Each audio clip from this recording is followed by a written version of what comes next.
Welcome back. I'm Danny Torres, host of the Talkin 21 podcast and part of the Our Esquina podcast network.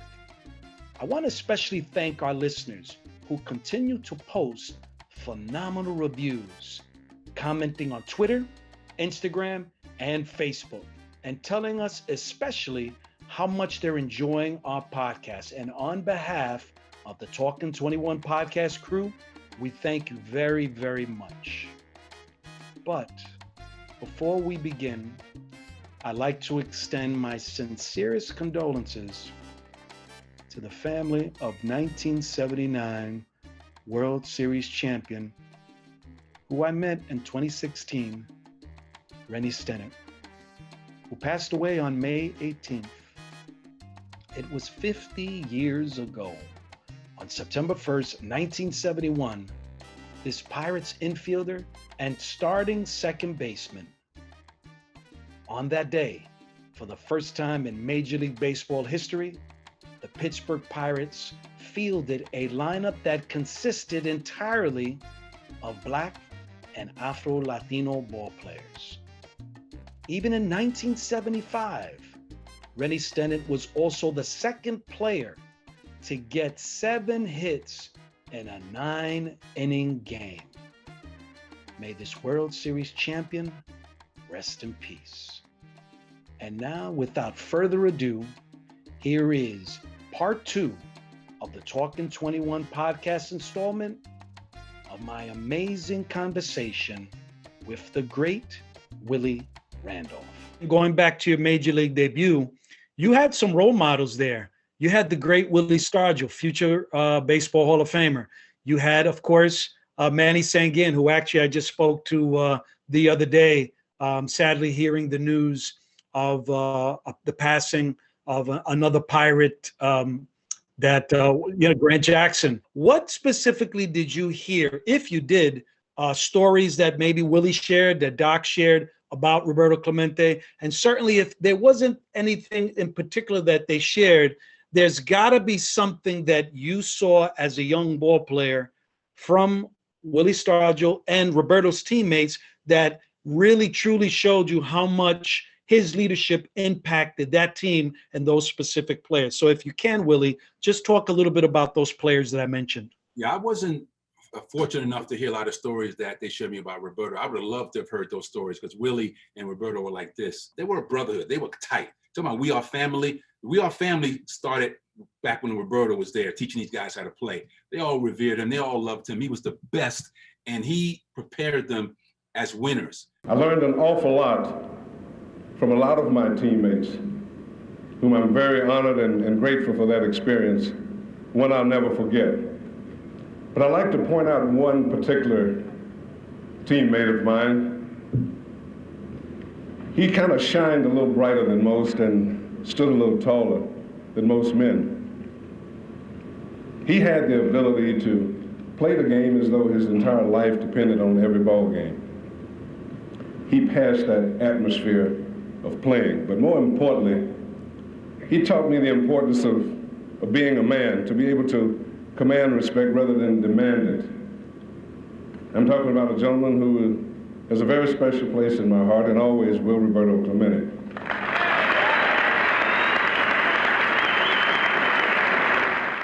Listening to this induction speech by the late Willie Stargell, who shared some profound words about Roberto Clemente, I immediately began to understand the true magnitude of the great one. In his eyes, Roberto was more than a baseball player. He was more than a teammate. He was more than a mere memory of his playing days. In his eyes, Roberto was a hero. It reminded me of a memorable movie scene. No, it wasn't Field of Dreams. No, it wasn't Bill Durham, The Natural, or even The Pride of the Yankees. But you ready for this? It was Spider-Man 2. There's a powerful scene in which Spider-Man's elderly aunt is speaking about heroes in her backyard. Everybody loves a hero. People line up for them, cheer them, scream their names, and years later they'll tell how they stood in the rain for hours just to get a glimpse of the one who taught him to hold on a second longer. I believe there's a hero in all of us that keeps us honest, gives us strength, makes us noble, and finally allows us to die with pride, even though sometimes we have to be steady and give up the thing we want the most, even our dreams. Spider-Man did that for Henry, and he wonders where he's gone. He needs him. The words she uttered indirectly changed the course of her nephew's life forever. It was clear from the speech that Roberto transformed the life of Willie Stargell. Maybe it was an indirect conversation Roberto had about baseball, or maybe it was a broad view of the world. But whatever it was, it's clear that Willie Stargell's extraordinary teammate from Puerto Rico had an immeasurable impact on him and all of those who were in his orbit. And I remember one of the things that Willie shared with me when I got traded to the Yankees. He called me up, and it really kind of threw me back because I'm 21 years old and I'm not feeling like I'm there yet. But before he would make his mark wearing pinstripes, Willie Randolph shared his recollections about a conversation with Willie Stargell, who shared some heartfelt advice and playing alongside his roommate, who I knew very well, the late Doc Ellis. They proudly wore the black and gold and helped an aspiring infielder from Brooklyn find his way from Pittsburgh to the Big Apple and one day becoming a hometown hero. But he could see something in me. He knew that growing up in the Pirate organization and being around him and some of the guys, that they were rubbing off on me, and they could see the way I handled myself, that I got it, that I was ready to take off. He said something to me that I'll never forget, Danny. He said, Willie, go over there and play your game, be yourself, teach those guys how to win. And I went, whoa, man, how to win? I mean, they got guys like Thurman Munson, Roy White, they got a bunch of guys over there that know how to win, but he gave me that confidence to know, go over there and be yourself, play with confidence, but carry yourself like a Pittsburgh Pirate, show them how to win. And that really meant a lot to me. And so he knew that I was caught up into the whole family thing there. And the Pirates have a special way of bringing the kids up, the way Doc Ellis took him under his wing. My first year, they put me with him as my roommate. Now, that must have been a lot of fun. That must have been a lot of fun. but he took care of me, and everybody was going, oh my goodness, you get Willie with Doc, great sense of humor, you give it a shirt off his back, great teammate, he would protect his players. I love playing behind him because if anybody came close to you, you don't have to worry about it. Doc would just give you a wink, and then the next time up, the other guy, he'd get buzzed also, whatever. So he took care of you. I mean, one day he hit Reggie Jackson in the head, hit him in the head. I thought he was going to kill him, but he hit him right there. I want to recommend to our listeners and just correct that, because the story goes is here it is, Doc Ellis for the New York Yankees, 1976, and you have Reggie Jackson in a Baltimore Orioles uniform before he comes to the Yankees. Right. And Doc basically drilled someone in the side. I forget who the player was. And Reggie just basically just screams out, "Hey, why don't you hit me?" And if we all know that Doc Ellis smirked, he probably even looked at you and was like, "Really?" And just basically let loose, hit Reggie in the jaw, and Reggie went to the floor. And from what I'm told, Doc even walked over and said, "Is he dead?" And that Doc Ellis voice is. And listen, let's be honest, Willie. He was a hell of a storyteller. I miss Doc. And I just think the one thing that all those players truly got from Roberto was what you talked about, that before we are family of 79, certainly that's the reason why that 71 team won. They had Roberto at the top. the father figure of that ball club. And basically, he just carried that entire team. And interesting enough, that was 50 years ago. And his legacy was carried on. I mean, the family thing, everyone knew that Roberto, they were playing for him. You can tell that. I mean, you can see in the locker rooms, there was always something that resembled him in their locker or whatever. They always, unspokenly in a way, knew his presence was there. So to me, there's no doubt in my mind that his presence, was felt in a negative way because his talent wasn't there. But spiritually, he was always with the team, and it really helped the young players to grow. Frankie Tavares was there at the time as young player, young Omar Marino. All those cats were touched by Roberto. So John Candelaria, Craig Reynolds. I mean, I can just go on down the line. Tony Armas was there for a while before he got traded over. I mean, how about this in the Pirates? We had me, Tony Armas. Remember Miguel Delaunay? Remember Delaunay? Very, very similar to Omar Marino, but he was another guy, center fielder, really good for Ed Ott, was on that team. Ed Ott, I remember Ed Ott, yeah. Rick Langford. I mean, we had an unbelievable group of guys on those teams. Steve Nicosia. So again, Pirates always had a great organization. They always taught the right way. And again, that was the foundation for me before I came to the Yankees. There have been countless times, especially in baseball, where a fan will say, growing up, that guy was my favorite. I love the way he played the game. He was my hero. Last year, there were 10 Baseball Hall of Famers. Heroes for some, hero for millions, who passed away, and throughout their unbelievable careers, millions collected their cards, met them in person, and maybe even have a signed baseball in their collection.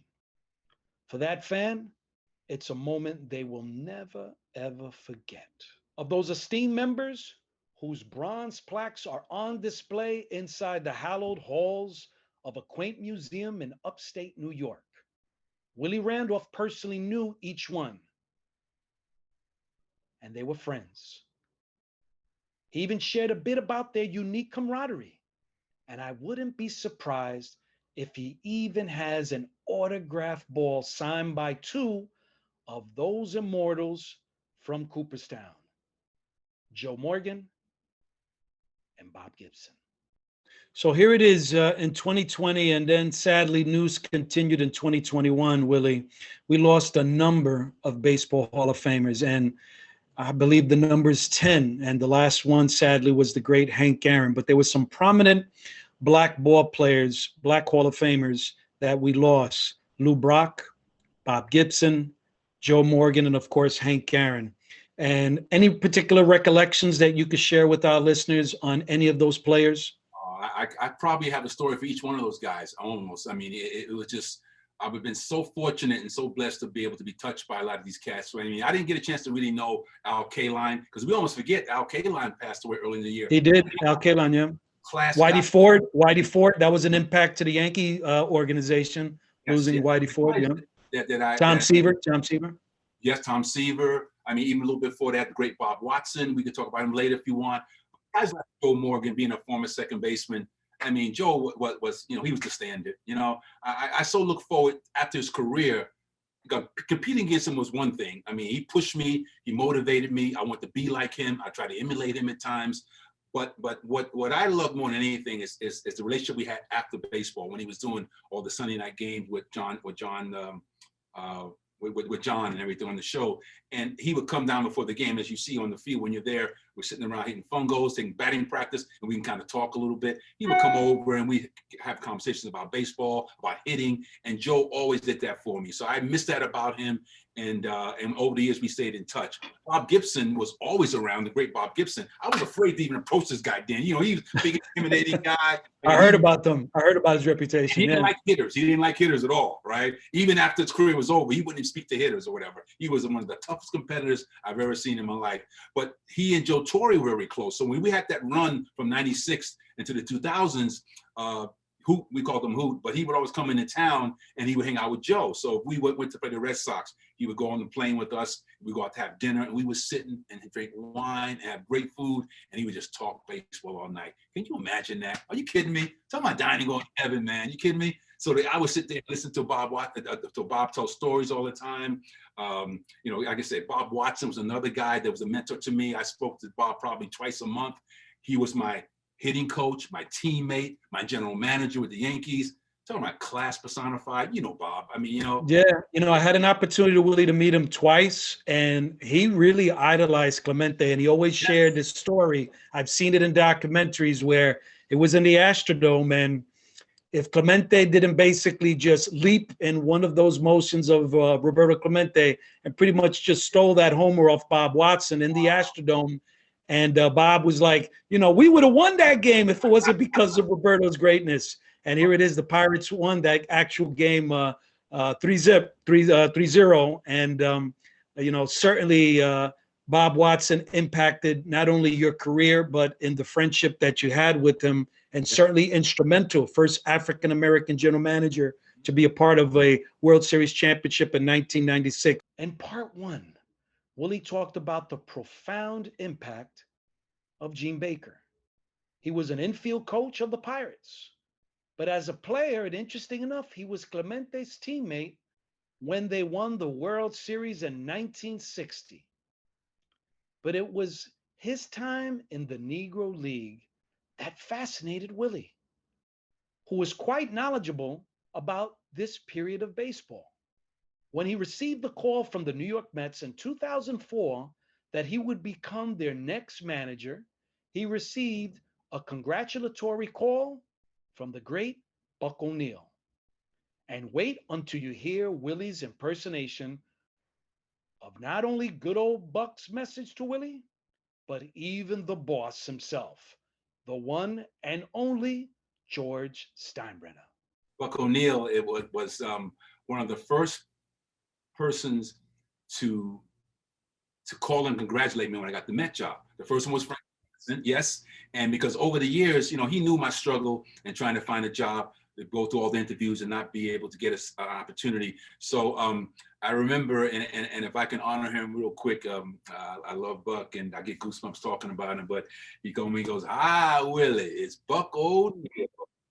I'm so proud of you." He said, first African-American manager in New York history. He said, "I told you to hang in there, young man." He said, "I'm so happy for you. If you need for anything, come to Kansas City, come by the museum. I'll be there to take you out to lunch. Again, congratulations, son." And so that's the Buck O'Neil impression. Please tell me you still have that voicemail somewhere.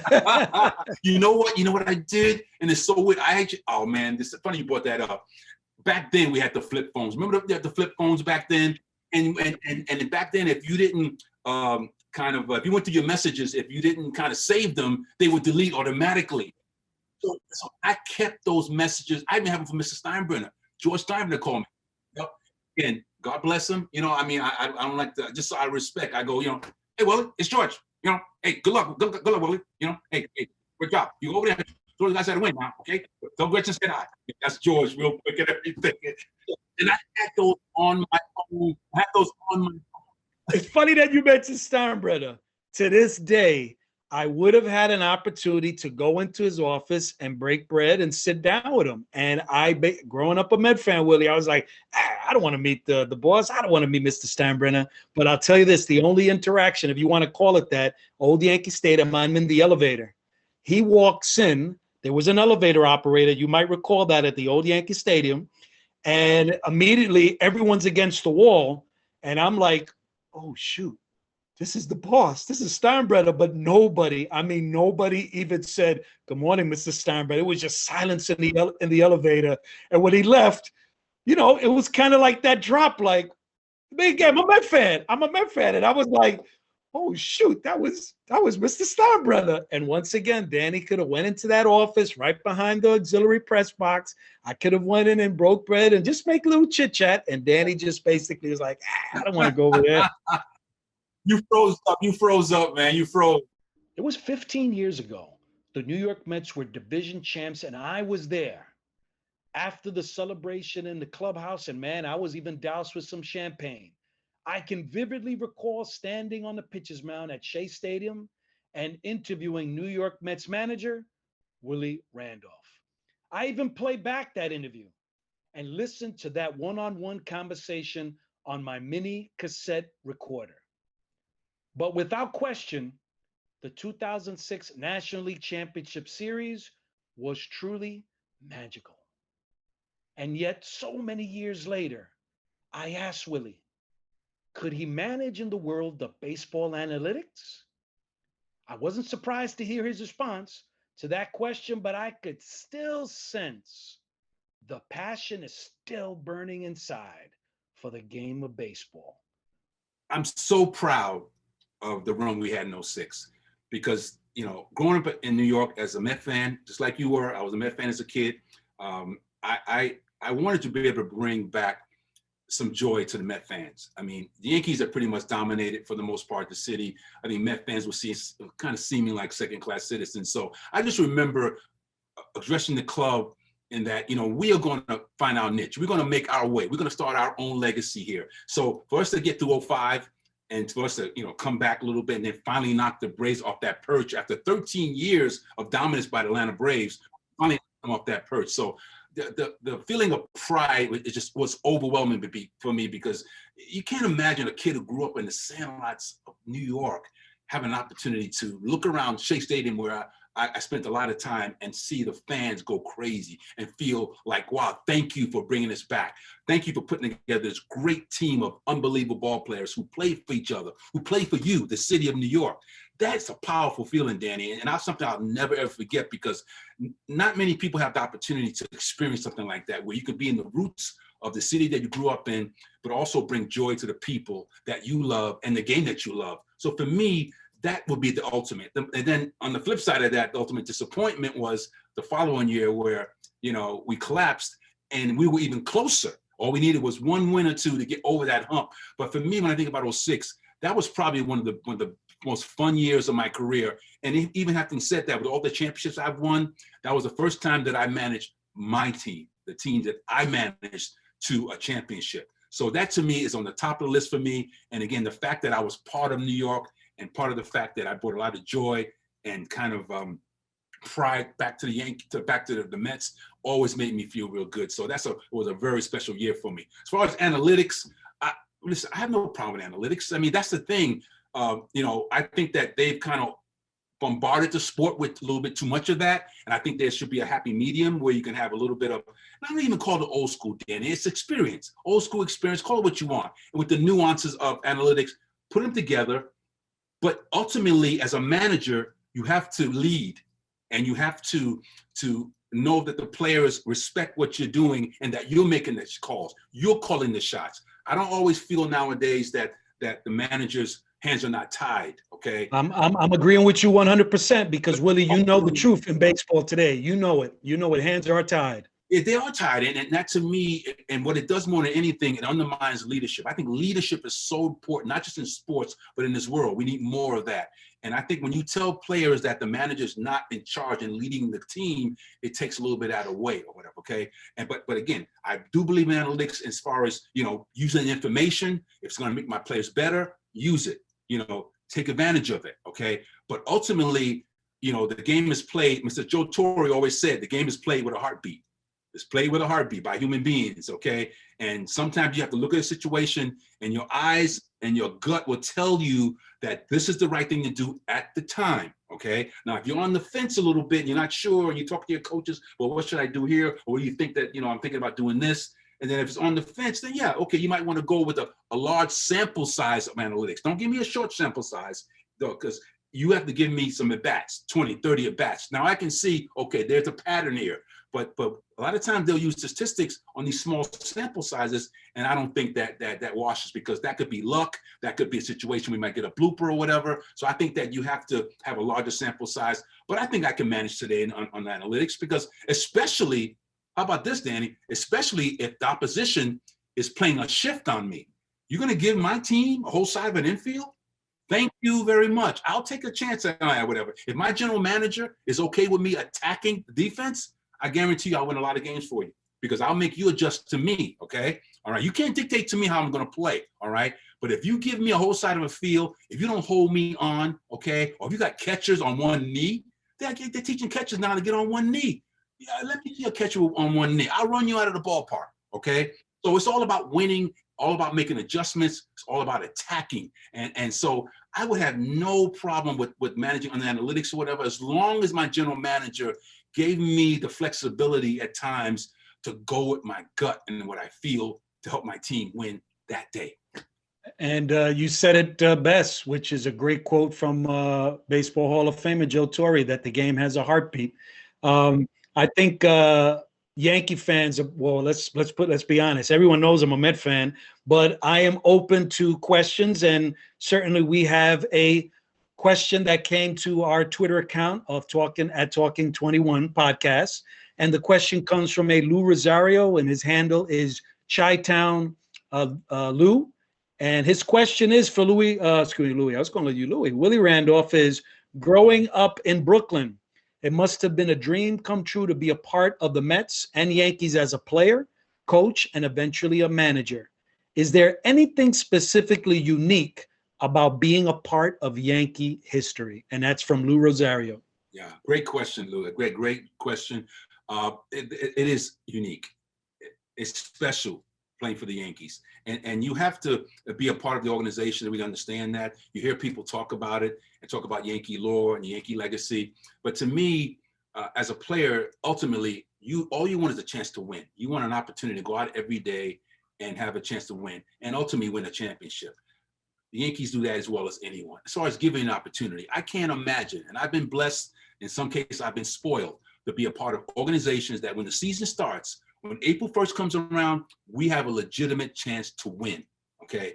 And so that's what, to me, it makes the Yankees unique, because even going back to, forget about the old days when Babe Ruth and Mickey and all those guys were at that dynasty. When Mr. Steinbrenner took over, he tried to bring all of that back, and he did. He was successful at that. So to play for someone who has that history, that legacy, the richness of championships, and then also to have someone who's not afraid to go out every year and give you an opportunity to get better, whether it's the pitching staff, your offense, your defense, that to me is special, because most players, when they come over, a lot of them will say that, and in their press conferences, Danny, you've heard them. You probably asked the question, what is it about being with the Yankees? And they'll talk about the mystique and the lore and all the things that they hear from other people. But that's real. It sounds corny, and every once in a while, people are like, enough of that Yankee stuff, blah, blah, blah.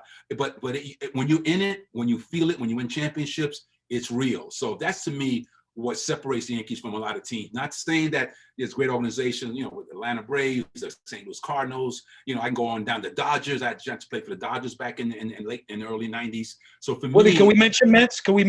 Willie? Can we mention Mets, please? Too. No, listen, Danny, I was a Met fan, the biggest Met fan ever. People don't believe that when I say that, because I'm a Yankee in their mind or whatever. But hey, you know what? I love the Mets. The '69 Mets were the team that we were dancing in the Ken street. Boswell, you mentioned it. You wore number 12 for Ken Boswell, so I believe you. Little Al Jackson, I got a chance to meet him. I watched him when he was pitching with the Mets back in the day when they weren't that good. So for me, it's just such a dream come true blessing when you think of a kid from Brownsville, Brooklyn, can play for the Mets, be captain of the Yankees, manage the Mets, and be able to share all these great moments with the people that I grew up being with, my family, my cousins, my aunts, my uncles, my classmates, people that I see in the streets. I walk down the streets of New York and people still, hey, Willie, we love you, Willie, we love you. I mean, it's just a great feeling, because Yankees or Mets, I get love from both sides, man. So it's pretty special.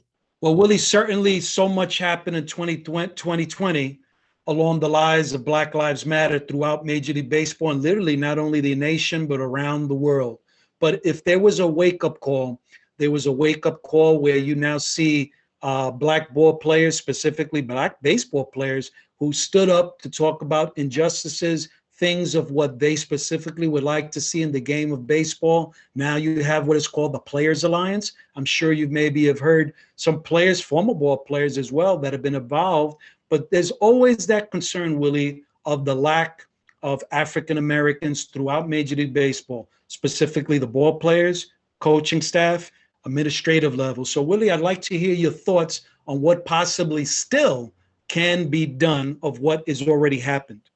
Yeah, well, we still have a long way to go, Danny. I mean, it's really it hurts a little bit that we're still talking about this. I remember when I was managing the Mets in '08, I think there was 7 or 8 African-American or minority managers in the game. Now there's only 2. And before Dusty Baker got the job with Houston, there was only 1 in Dave Roberts. So I always think back to what Jackie Robinson said on his speech when he retired. He said, so I would love for one day to see, if I'm alive, to see a black man. And he didn't even say managing in the bench. He talked about being on third base. So he didn't even think at the time it was realistic to say that, man. He said third base coach, which that's amazing when you think about that, Willie, right? That he was just talking necessarily coaching, not necessarily someone managing, Yeah. And that really wasn't that long ago, But I'm very proud of the Baseball Alliance. I think these young kids are doing a great thing finally. We need to galvanize and bring bring a voice to what's going on in the game. We're losing a whole generation of kids to other sports, Danny. It's terrible. When we grew up as kids, we were out in the street playing every day. I know baseball is trying to do things through their initiative programs, and they continue to work on that. But when you talk about, but that's one level, that's the grassroots level. What I'm talking more about is getting Black coaches in the pipeline. So ultimately we become managers or whatever. There's got to be more of that. You can't just be this old boy network where you're just filtering the same people. And what's even scarier nowadays, Danny, is that you have this new group of analytic guys who, You called it. Yeah, taking care of this little money tree of Moneyball disciples, if you will. And it seems like you have to be a Ivy League grad to even get into the loop or whatever. They're trying to. It's becoming to the point where, again, people are being kind of subtracted out of the system, and we need more inclusion in it. So I just hope that the groups they put together, the dialogue that's being felt in this situation, really get some teeth to it, because I've been around a long time, 4 or 5 decades in the game, and we've gone up and down, talk about the Rooney Rule and stuff like that. There shouldn't be a Rooney Rule, okay? It should be straight up the best man for the job, okay? And that's really all anybody, no matter what ethnic background you're in, that's all you want is an opportunity, okay? But if you're gonna have a system where, again, you're gonna have exclusion for whatever reason, it's just not going to happen. So I just challenge Major League Baseball and who's ever involved in all these committees to really think long and hard about nurturing the young kids when they leave baseball, they get involved in coaching, but really get them in the pipeline so they can learn from the best, they continue to grow and move up the ladder, and get in a situation where they're fair, legitimate interviews, okay? I know sometimes you get the token interview. I've been through that, okay? I persevered through that. And Willie, if I may ask you, Willie, how many would you say token interviews you actually had? Literally, Willie Randolph sat down and said, this is just kind of the Rooney Rule in Major League Baseball during that time period. How many would you say you went through? It took me about 11 tries, 12 tries. Wow. 11 tries, I think that 7 or 8 of them were token interviews in my mind. I remember talking to people in the media who knew, like, I was going to Philadelphia or St. Louis or whatever. They would give me a heads up and go, Willie, you're not going to get this job. I said, what do you mean? I said, I'm all prepared. I'm ready to go. Just, no, we know Larry Bowe is going to get this job in Philly. We know that already. Claire Smith told me that. But what am I to do, Danny? I mean, I had to go in there knowing that, and that's a really tough feeling when you know that you're preparing yourself, you think you're going in for a fair opportunity, and you find out even before you go to the interview that you have no chance. So all I can do now is get my head together and go, all I can do now is go in there and try to knock their socks off. Just try to blow them away in the interview. That sometimes happens where you can kind of change their mind, okay, if they're not, totally, inch to one guy. But that was a tough thing. Talk about pressure. That was pressure when you have to go into a meeting and meet these people for the first time and try to impress them when you know they're looking at you with that, like, well, we're going to pick his brain, but we're not going to have him right now. So I went through that for a while. I always tell all my young coaches are coming up when they ask me this question that you formed to me, is that don't even think about that. Even if you hear it, just dismiss it, go in there and just be prepared, be honest, and tell them what you can do and just be straight. And if anything, if you don't get the job, then you probably will leave an impression on them, hopefully, where they'll pass it on to the next group and say, you know what, so-and-so was really impressive. You know what, I like him. He's not a fit right now for whatever reason, but you know what, maybe next time around. So that's what I tried to learn from all that. But there were plenty of times where I knew I was going to get the opportunity. The good thing for me was that I was going back to an organization like the Yankees, still had I had a chance to win still, and also continue to grow with a team that would give me the visibility to hopefully get another shot. Willie, I'm thinking immediately as you're talking, and it's very revealing what you were saying to me right now. Is there someone, a retired African-American ball player, I'm just going to throw out a name, a good friend of mine, Mike Cameron, Cliff Floyd, someone, maybe Curtis Granderson, someone that maybe Willie looked at afar and said, you know what, this guy, every time I noticed he was sitting in the bench, he always seemed to be talking to his manager, or he's talking to one of his coaches before a game. Is there someone that you could say, Willie, pinpoint, that would be an excellent manager, someone that's no longer playing, that's African-American? Well, the third person you mentioned was Curtis Granderson. He's one that I think will be an excellent manager if he wanted to, man. Great communicator, knows the game inside and out, has a great demeanor and how to relate to people. And he's one of the heads of the Players Alliance, actually, So Curtis comes to mind. Oh, I can name, remember Damon Easley? Remember Easley? Yeah, Damon Easley. Yeah, he's a former Met. Yeah, he's a former Met. He played for me, and he's still coaching, I think, in the San Diego organization. But I think he'd be an excellent coach. I mean, those are the guys that really pop into my mind. I think Marlon Anderson at one time could have been a good manager also. These guys would always nestle up to me, talking baseball, bringing things up, being inquisitive about what was going on around me. Those are the guys that you can tell have that factor of, these guys are born leaders. So I can name a few of the guys, a guy like Bo Porter, who I'm disappointed didn't get another shot. He basically helped build that Houston team before. Yeah, I would agree with that. Yeah, before they let him go. Yeah. He got a chance to win, then they let him go, and he has. He's now in the commissioner's office right now. A couple of days ago, I spoke to him the other day. Happy for him. And part of what his job is dealing with the diversity in baseball, and especially in youth baseball. So I'm hoping to be working with him a little bit. Yeah, we talked a lot about this. Bo and I have been talking about this for a long time, about how we can, get these young brothers and sisters involved in baseball, getting them an opportunity to grow. And even if it's on the entry level, just earn your chops and just learn to business and ask questions. So Bo is a guy that I think really should have got another shot, but I can name a few of the cats. But the bottom line is that it's up to Major League Baseball, along with the Players Association, to come together and really be serious about how we can bring some real diversity to the game. And when interviews come up, not just have those interviews where you're forced to bring a guy in because you don't want any feedback, but just do your due diligence, do your work, okay? Find out what a person is all about and what's in their soul, and make hopefully the right decision or whatever. But it's a lot of work that needs to be done. I really appreciate what Theo Epstein said in one of his interviews not too long ago. He was talking about the whole Black Lives Matter thing, and he was saying, I can do better. I need to do better. Because when I look at my organization, this is Theo talking now. He's saying that, and I'm paraphrasing that, I need to hire more people that don't look like me. Okay. I looked around, and even in my modeling system, there are not a lot of people that look like me. And I a lot of respect for him for saying that, but let's see action and what you're gonna do about it. Okay? Yeah, it's one thing, actions speak louder than words. Exactly. So I'm hoping that he's a man of his word, and that he'll really work hard to really, practice what he preaches or whatever. But we'll see. But it's a great game, man. But it's only great when you bring multiple dimensions to the table. Cultures and ideas and voices and in a collaborative way, you can really win a lot of championships. And I think that they know that's the case and that's the formula, but we need to do a better job of including people in it, and also really practicing what you really should be preaching. You mentioned two words, the mystique and legacy, and immediately I thought about Roberto. And I want to piggyback on those two words, but specifically legacy. So here it is, Willie. You have a 9:45 a.m. meeting with the commissioner, Rob Manfred, to discuss, as someone who played for the Pittsburgh Pirates and someone that has an unbelievable, extraordinary legacy in baseball, you have that 9:45 meeting to talk about, should Roberto Clemente's number be retired?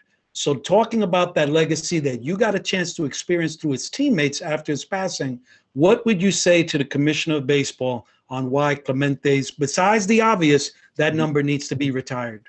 Mm-hmm. Well, it is the obvious. I mean, it's his playing career, which is unparalleled at anyone. Things he did off the field.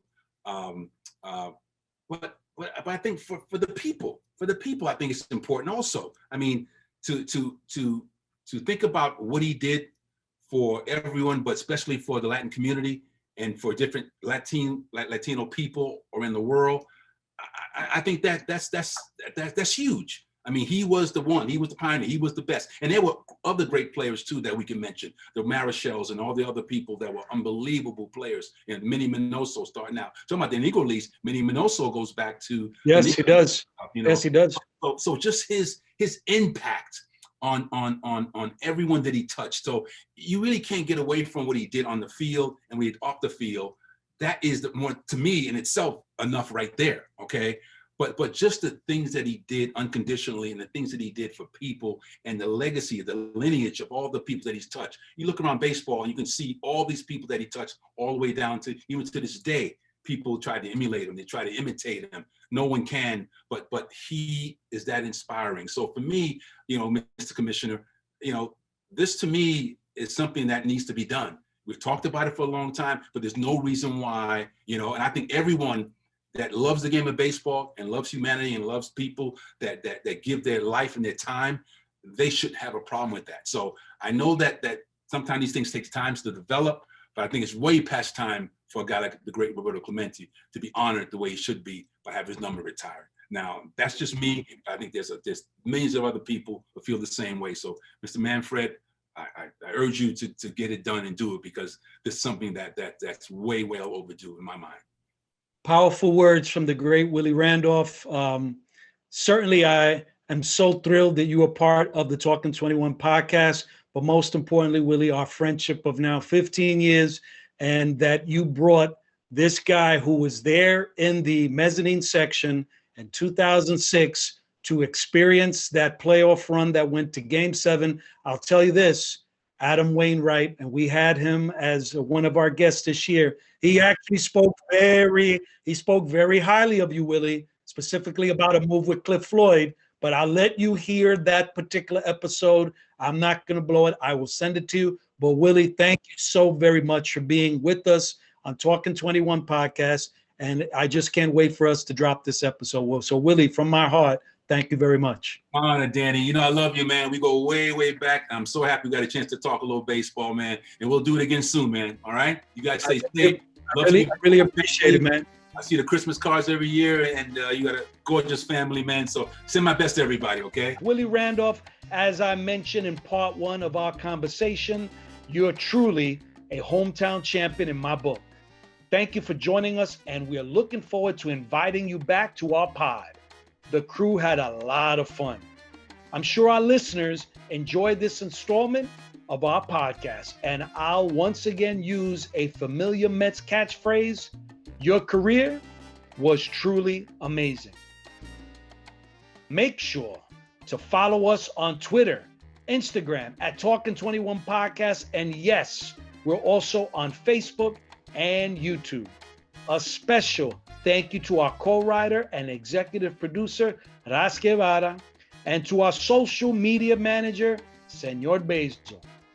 This is your host, Danny Torres, and be sure to follow me on Twitter at DannyT21. Keep tuning in for our continued conversations about the great one, Roberto Clemente Walker.